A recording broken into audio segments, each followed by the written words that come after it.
Bonjour et bienvenue au Parloir, un balado sur l'histoire du Québec.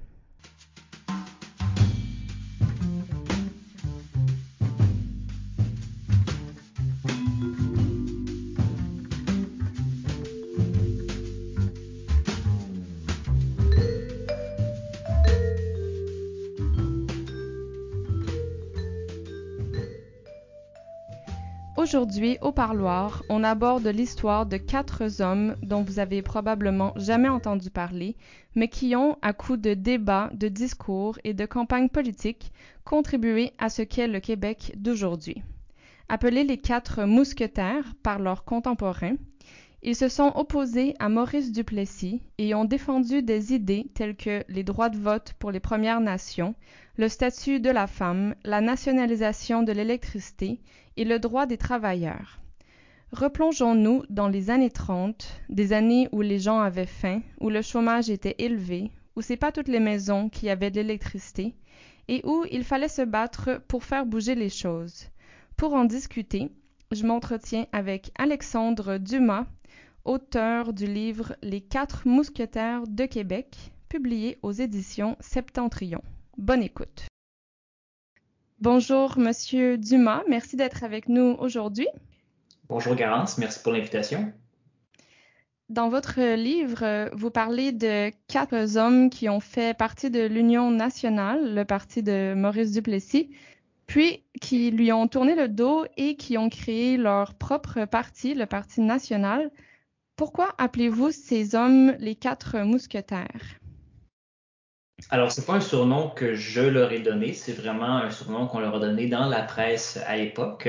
Le terme mousquetaire, en fait, on l'utilise pour désigner à ce moment-là des hommes qui mènent un combat qui semble perdu d'avance. On va l'utiliser par exemple pour désigner des représentants syndicaux là, qui vont s'attaquer aux grandes entreprises. Et en politique, ce sont des députés souvent indépendants, donc qui mènent à la fois la lutte contre le Parti libéral et le Parti conservateur, en ce cas-ci contre le Parti libéral et l'Union nationale. Et c'est pour ça qu'on va les surnommer les mousquetaires de Québec. Et maintenant, si on parle justement de ces 4 hommes, un à un, je crois que c'est bon de parler justement de gens qui n'ont pas vraiment marqué les mémoires parce que ça fait changement des figures emblématiques et ça permet de leur rendre hommage d'une certaine manière. Alors, on va commencer avec Monsieur Philippe Hamel, qui était un dentiste de Québec, connu pour son intransigeance. Qu'est-ce que vous auriez à dire sur Monsieur Hamel? Alors, Amel, c'est un dentiste de la rue d'Aiguillon qui faisait partie vraiment de l'élite de sa profession, donc qui était très connu dans le domaine médical, mais pas nécessairement ailleurs. Il va se faire connaître surtout comme étant un grand propagandiste de l'idée de la nationalisation de l'électricité. Le docteur Hamel, c'est quelqu'un que rien vraiment ne prédestinait à faire partie de la vie publique, qui va simplement revenir chez lui un bon jour de vacances et qui va être surpris qu'on lui ait chargé de l'électricité qu'il n'avait pas consommée. Et c'est comme ça qu'il va apprendre que les compagnies d'électricité chargent des tarifs minimums. Donc, quand on ne consomme pas le minimum d'électricité, on doit quand même payer une facture. Et c'est simplement en contestant cette facture qu'il va commencer à s'intéresser à la question de l'électricité en Amérique du Nord.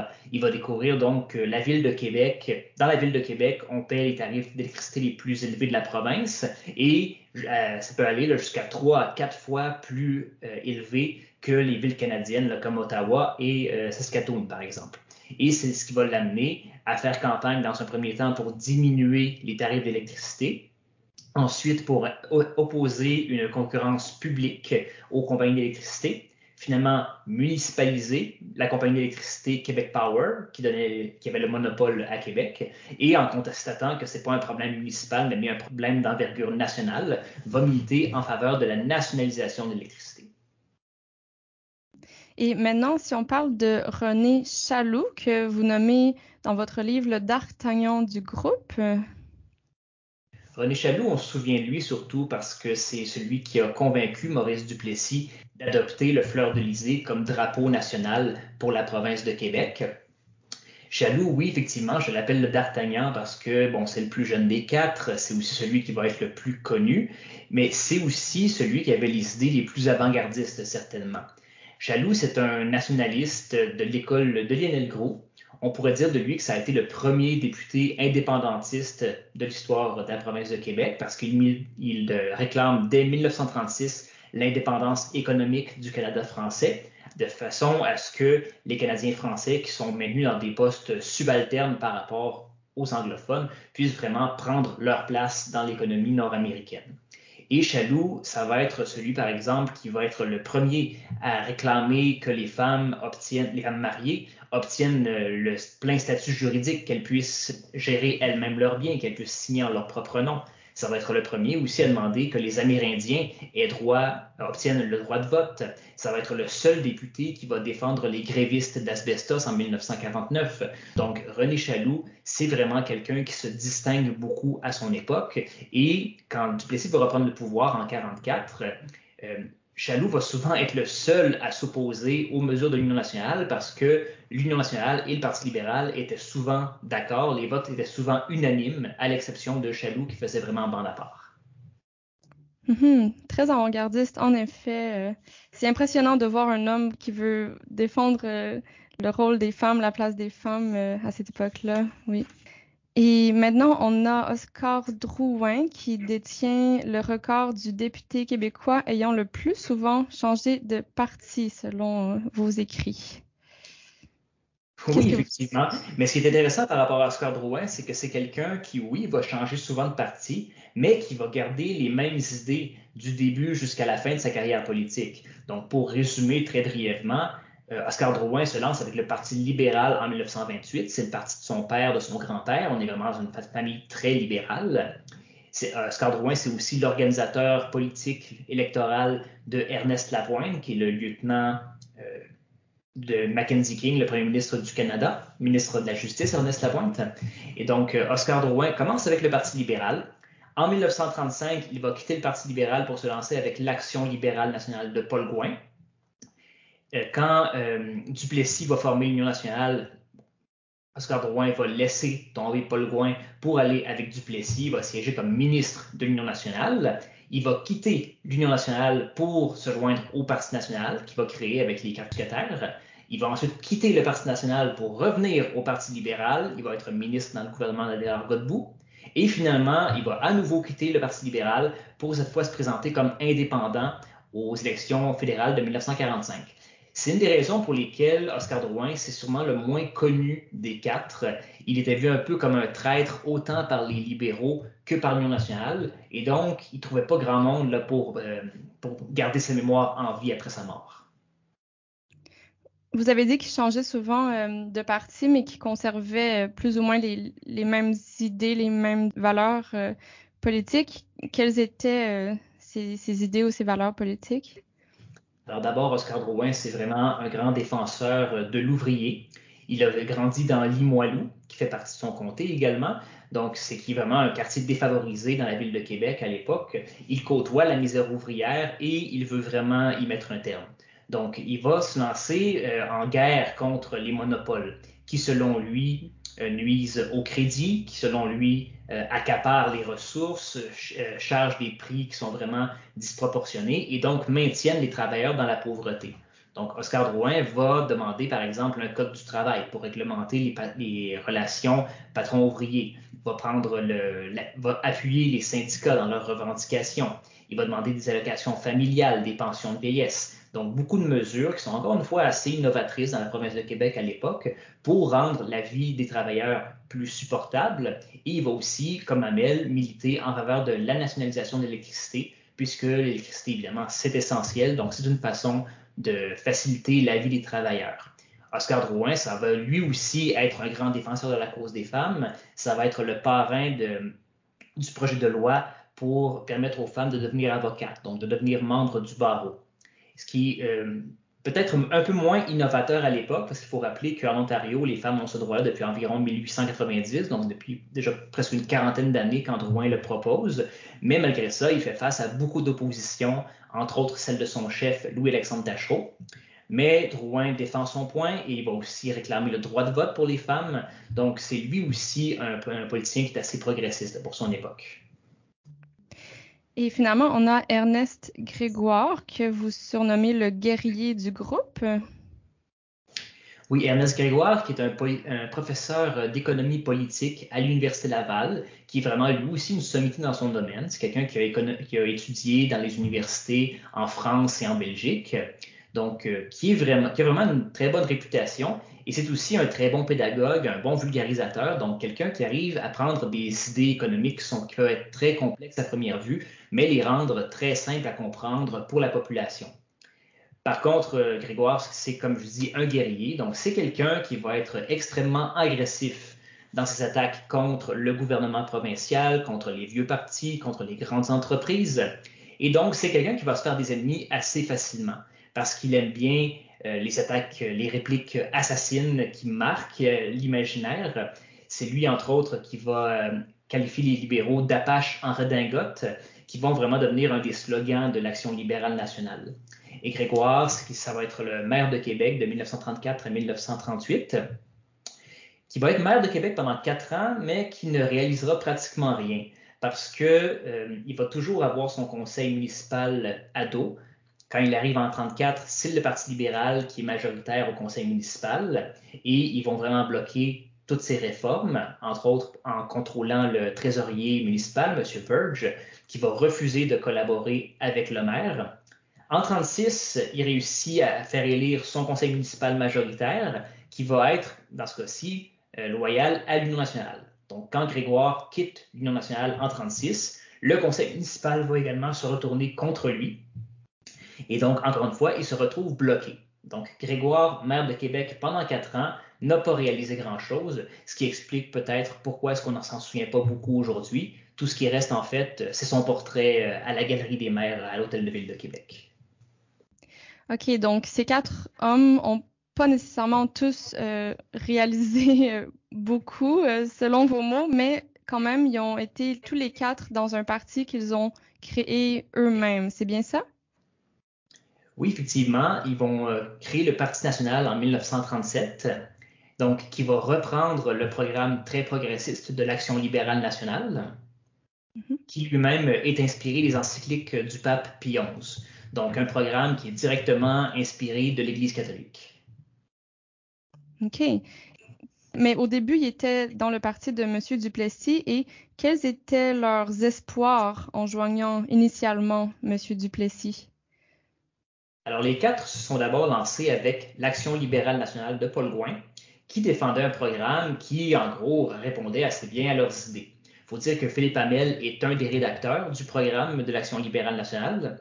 Donc, le parti propose de nationaliser l'électricité, de faire la lutte à la corruption, de faire la lutte au monopole, de mettre en place des programmes d'assurance sociale. Et donc, les 4 se retrouvent assez bien dans le programme. Et quand Duplessis devient chef de l'Union nationale, en opérant la fusion entre l'Action libérale nationale et le Parti conservateur, il va promettre de mettre en place le programme de l'Action libérale nationale. En fait, il prétend adhérer à 100% des propositions, à 100% des idées. Donc, les 4 mousquetaires vont lui faire confiance en se disant que c'est Maurice Duplessis qui va réaliser une sorte de révolution tranquille avant le temps. Et comme Duplessis est un animal politique, ils ont confiance qu'il va réussir à gagner les élections et à mettre en place ce programme. Mais évidemment, ils ont été déçus. C'est pas du tout ça qui va se passer. C'est la raison pour laquelle ils vont quitter le parti en 1937, ils vont quitter l'Union nationale pour fonder leur propre parti.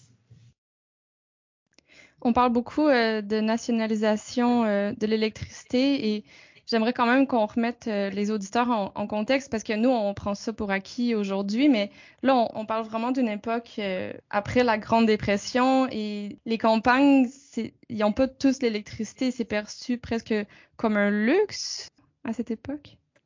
Oui, effectivement. Dans les campagnes, en fait, il y a très peu de résidences, de fermes qui sont dotées de l'électricité parce que les compagnies n'ont évidemment pas vraiment d'intérêt à s'implanter en campagne. Ce sont des installations qui coûtent très cher et qui rapportent peu. Donc, il y a une bonne partie de la population du Québec qui est sans électricité. Et en ville, les compagnies d'électricité, en fait, ça ressemble un peu au monopole de l'essence aujourd'hui. Donc, les compagnies d'électricité s'entendent entre elles pour se partager le territoire et aussi pour adopter des tarifs, faire en sorte de ne pas se faire compétition les unes les autres.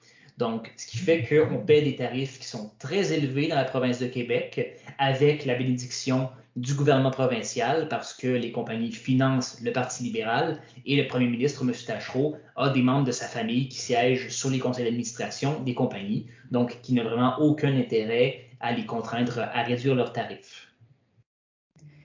Et qu'est-ce qui va faire en sorte finalement que la nationalisation de l'électricité fonctionne? Je crois que c'est en 1944 que c'est arrivé. Qu'est-ce qui a fait en sorte que soudainement le projet finisse par fonctionner? Alors effectivement, c'est en 1944 qu'on va créer Hydro-Québec en nationalisant deux compagnies, la Montreal Light Heat and Power et la Beauharnois, deux compagnies qui ont été particulièrement critiquées là, pour leur façon de faire le commerce de l'électricité. C'est le gouvernement de Délard Godbout, gouvernement libéral, qui va créer Hydro-Québec. Le gouvernement de Godbout qui comprend entre autres Oscar Drouin parmi ses ministres, aussi Télesphore Damien-Bouchard, qui est un autre grand militant de l'idée de rendre l'électricité publique. Et les libéraux aussi sont arrivés au pouvoir avec le soutien de Philippe Hamel en 1939. Et donc tout ça va faire en sorte qu'ils vont se laisser convaincre de créer Hydro-Québec en nationalisant les compagnies. Évidemment, ils n'iront pas aussi loin que Amélie Drouin aurait voulu. Ils ne vont pas nationaliser toutes les compagnies. Et surtout, on va leur reprocher d'avoir indemnisé un peu trop généreusement les compagnies parce qu'on considère que ces entreprises volent les Québécois depuis très longtemps. Donc, on ne voit pas pourquoi est-ce qu'on devrait les récompenser d'avoir volé les gens. Mais malgré tout, en 1944, Hydro-Québec est créé. Duplessis va beaucoup la développer, entre autres en électrisant les campagnes. Et finalement, c'est en 1962, avec René Lévesque et Jean Lesage, qu'on va poursuivre la nationalisation en rendant toutes les compagnies entièrement publiques. Et donc maintenant, pour revenir au parti de ces quatre hommes, le Parti national, c'est un parti qui n'a jamais été élu. Comment est-ce qu'on peut expliquer l'échec de ce parti? Alors, il faut rappeler qu'à l'époque, les gens sont très attachés à leur parti politique. Être libéral ou conservateur, bleu ou rouge, c'est souvent une histoire familiale. On vote pour un parti parce que notre père, notre grand-père votait pour le même parti auparavant. Donc, quand un nouveau parti essaie d'entrer sur la scène, c'est très difficile de s'attaquer aux traditions politiques et familiales.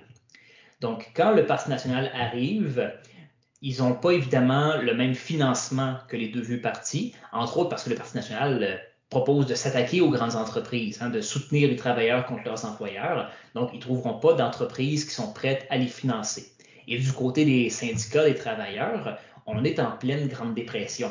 Donc, on n'est pas en mesure d'offrir un très grand soutien aux partis politiques.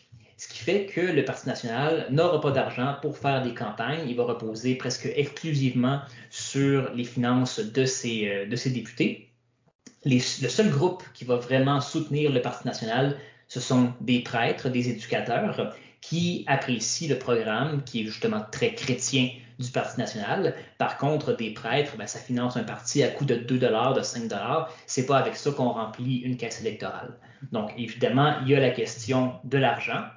Puis aussi, on pourrait dire un certain manque de flair de la part des députés, en particulier de Philippe Hamel, qui est vraiment un doctrinaire qui refuse de faire de la politique à l'ancienne et donc qui ne lutte pas du tout à armes égales contre les deux vieux partis.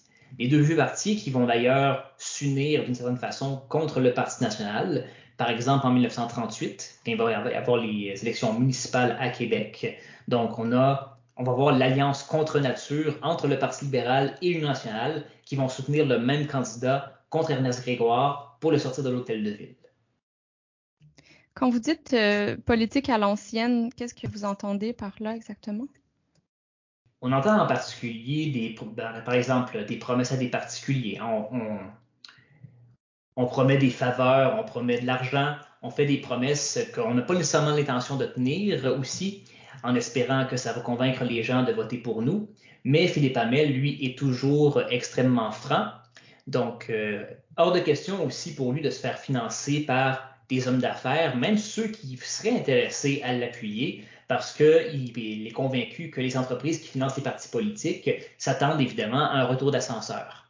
Donc, Philippe Hamel est extrêmement honnête, c'est lui qui est le chef du Parti national et va refuser d'utiliser les mêmes stratégies que le Parti libéral et l'Union nationale. Et c'est une des raisons pour lesquelles, malheureusement, son parti est condamné à l'échec. Mm-hmm. J'aimerais revenir à René Chaloux. Je suis curieuse concernant le drapeau national du Québec. C'est peut-être une question un peu stupide, mais le Québec n'avait pas de drapeau avant? Non, effectivement, avant 1948, il n'y avait aucun drapeau pour la province de Québec. On avait des armoiries. Les gens utilisaient beaucoup ce qu'on appelait le carillon Sacré-Cœur, donc qui était le régiment du drapeau de Carignan, qui ressemble un peu à notre drapeau provincial, avec des fleurs de lys qui pointaient vers le centre du drapeau, auquel on avait ajouté le Sacré-Cœur, donc une idole, un symbole sacré de l'Église. Et donc, qu'on voyait dans plusieurs assemblées, mais ce n'était pas le drapeau officiel de la province.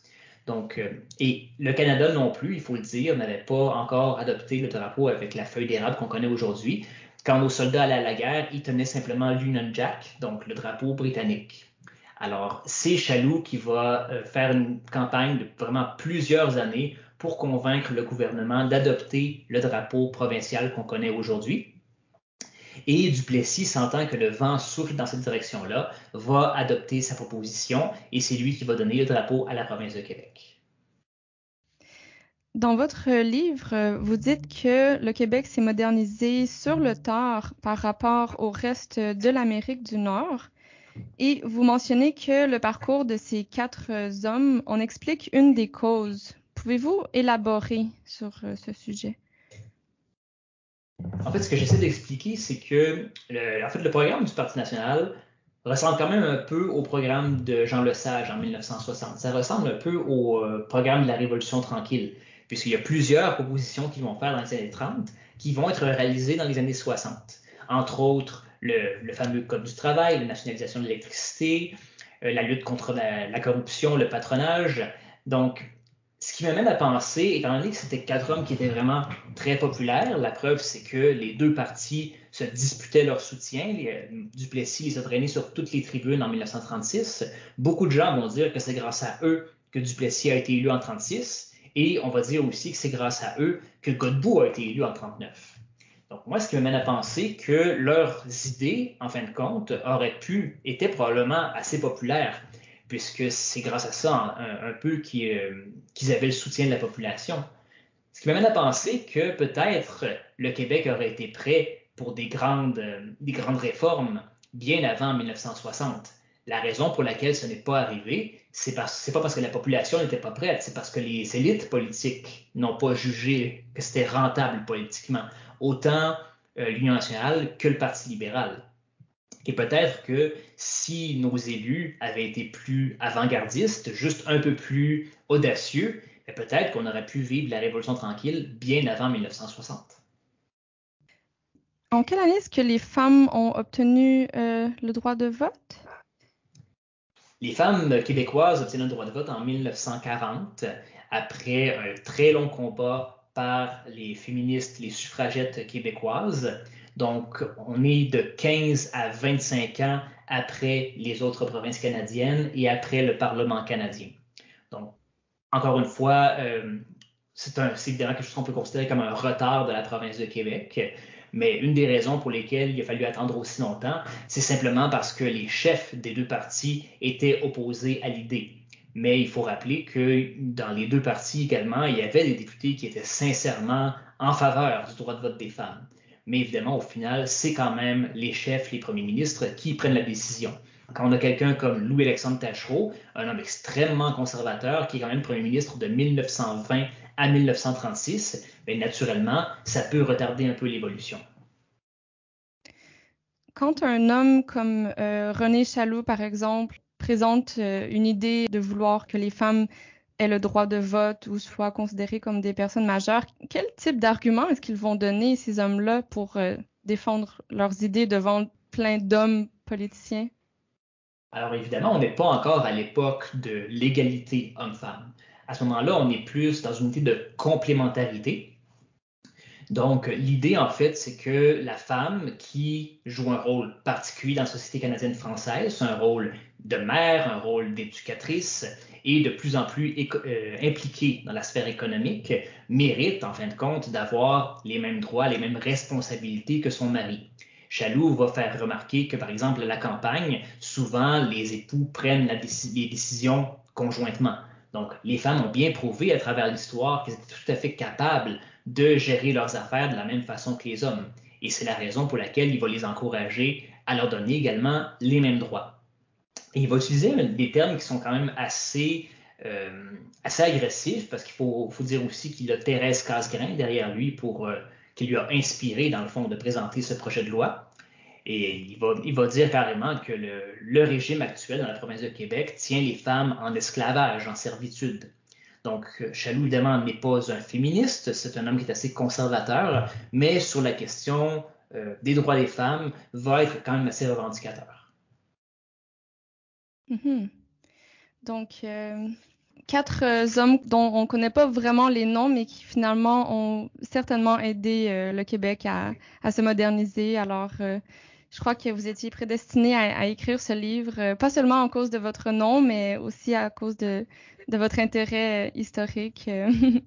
Alors, je vous remercie beaucoup pour votre participation au parloir, Alexandre Dumas. Merci à vous.